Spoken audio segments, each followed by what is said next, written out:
What's going on, YouTube? So, just brought my car in the shop again for the third time. More issues. I have a bit of mess going on right here, but it's okay because it's a mess that I understand. Tools, stuff like that. So I haven't seen any videos on YouTube of darts having their turbos replaced. Um, yeah, so brought to the shop. They told me I was getting a misfire, which it was misfiring really bad. So my cylinder one plug was collapsing.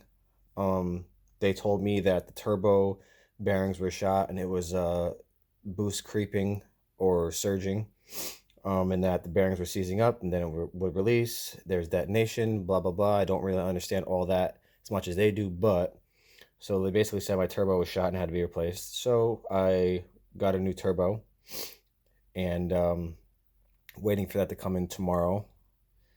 And so after taking my turbo apart, here's what it looks like. The exhaust side is fried. Housing's perfectly fine. But what I did find was this hose underneath broken. But I still know the turbo was shot, so that'd be a reason why I was running like crap. But real quick, I watched the videos of the Fiats getting their turbos replaced. And they don't take the downpipe off, which it is possible to do it without the downpipe on. Yes, it's hard, but this is the wrench that I picked up, a set of these. And the hardest one is this one right here in the back, which this fits behind it perfectly, and it will come out. So get yourself one of these if you plan on doing it for the back side of the bolts here. Now that side is probably the hardest one too, but at the end I realized taking this off, which the cover goes on, remove the bolt, so this way you could slide the box end easy that way. Lines were easy to remove. Had to remove the heat shield down here. I did take the turbo part from the housing to the turbine inner part, and that helped me do a lot. So, yeah, you do leak a decent amount of antifreeze out of it. Yeah, I'll have to check my plugs after it's all done because I was getting multiple misfires. Because the air fuel was just so screwed up from the turbo. So I don't know if I have to buy new ones, which I just bought new ones because I just had all my gaskets redone. PCV valve or PVC valve, I always screw that one up. And I'm thinking that my Madness ECU was screwing it up, but it had nothing to do with it. And they think I have to get a tune, but I don't think I have to get a tune. Either way, I'm probably gonna have to get one anyways. So, yeah, the shorty box end are very helpful to have those. So before you start, make sure you have these S box end wrenches and some shorty ratchet ones, the stubby ones. I did go out and buy some star bits for the ratchets. Just because of the big line here. Where is it? Let me see. This one here that goes up on top. That goes in the back. Where is it? Where is the line at? I'm so sorry. But anyways, the line is there. It's a big old star nut. What else?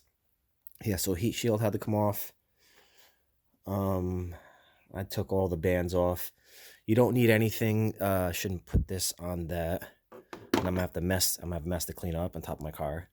I didn't buy one of these. I probably should have, but I didn't. But hopefully it seals. As long as it seals, it's fine. I did get a new one of these because that's an exhaust gasket, and even though it's solid, thick metal, I still wanted to put a new one on there. I think going together should be a lot easier than coming apart, knowing, because I've never pulled one of these off before. But if you're medium mechanic, you should be all right. Put my wastegate back on when all that's good. Intake. All my turbo bolts, all my heat shield bolts. Know where all your bolts go. Top bolts for your heat shields. Clamp manifold to the turbo bolts. Yeah. everything I have. I know where it is. So if you don't know what you're doing, put it in plastic baggies individually and label them so you know exactly where they go. But I've taken things apart enough to know just the photographic memory. So that's about it. I will keep you posted. I will do a part 2, show everything back together and everything running as it should. Took me 2 hours to take it off because, like I said, it's first time doing it, but should go together much easier. I think I can get everything in at least in an hour. The shop told me $500 and, or not $500, $2,400 to buy the turbo and put it in. And it was going to take, it was 5 hours. So just want to give you a quick little briefing on this, and I will do a part 2 and fill you in. All right. See you later. Peace.